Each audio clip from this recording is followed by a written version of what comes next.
La langue, c'est quelque chose qu'on reçoit aujourd'hui, qu'on naisse à Rouen, comme moi, ou qu'on naisse à Niodior ou à Beyrouth. On reçoit une langue qu'on n'a pas choisie, de la même manière qu'on naît à un endroit qu'on n'a pas choisi. Et alors bien sûr, il y a tout le côté institutionnel, mais je me suis d'abord posé cette question-là, c'est-à-dire que fabrique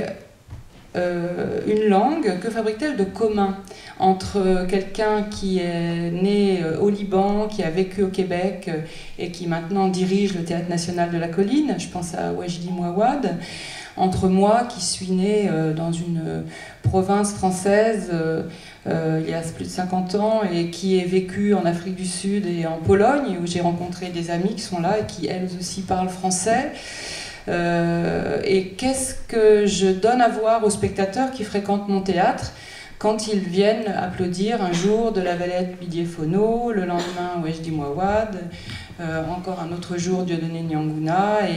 et puis etc. Et en fait, je me dis, ça nous dépasse complètement, c'est-à-dire que ce n'est pas du tout moi et les autres, c'est que tout à coup la langue a fabriqué quelque chose qui nous échappe,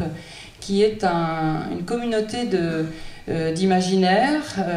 qui se font écho les uns aux autres sans être les mêmes, mais tout en ayant une capacité à se répondre et à se comprendre. Et toute cette incroyable communauté d'imaginaires qui se déploie beaucoup plus aujourd'hui, me semble-t-il, de façon horizontale, en rhizome, comme aurait dit Glissant, beaucoup plus que d'une manière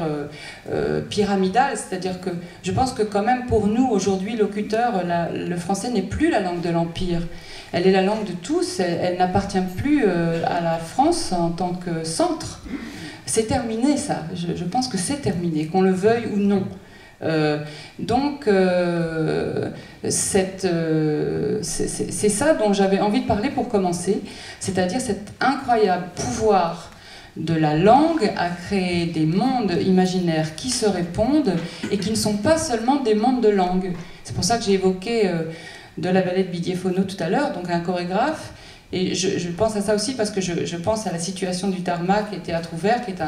est un théâtre de langue, d'auteur, et le monde francophone, l'imaginaire francophone dont nous parlons, il dépasse de loin la langue, et c'est ça qui est quand même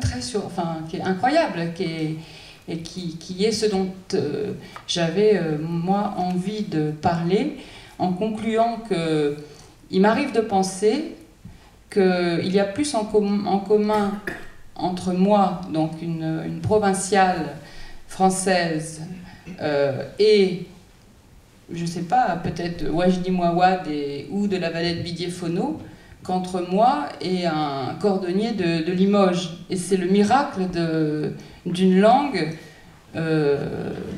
qui a une histoire mondiale avec ses ombres et ses lumières.